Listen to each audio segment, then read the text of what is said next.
So urinary incontinence takes up many different types of leaking of urine. The most common one is stress urinary incontinence, where a person laughs or sneezes or jumps, urine will leak.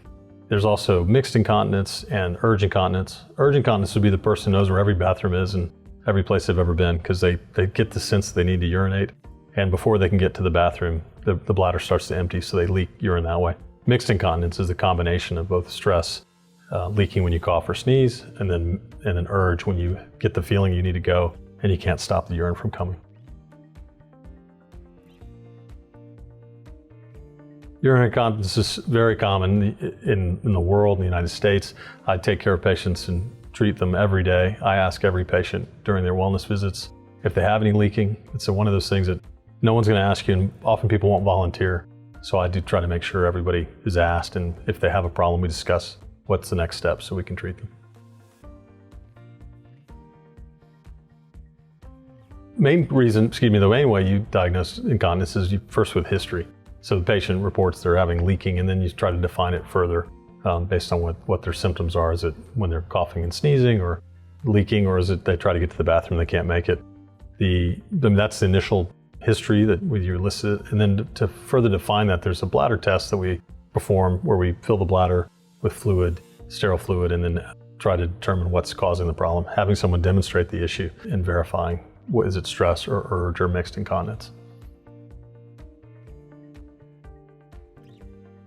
So stress incontinence often will start with pelvic floor physical therapy or just using Kegel exercises, and patients often do that to see if it'll improve.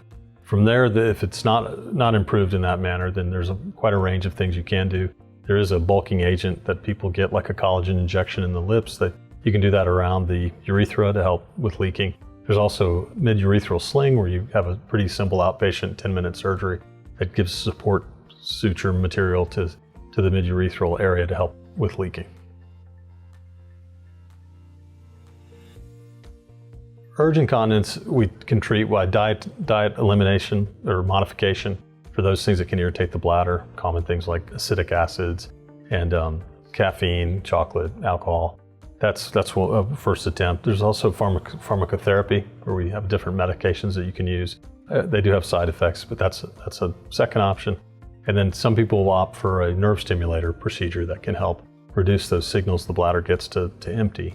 And so those are the three options that arise for urge incontinence. Specialists who deal with these urinary incontinence problems, we have the armamentarium of solutions for patients. So when you come see someone like me who does take care of these things, I have the options at my disposal to help you, or to refer you on to a subspecialist if need be, if I can't help with the problem.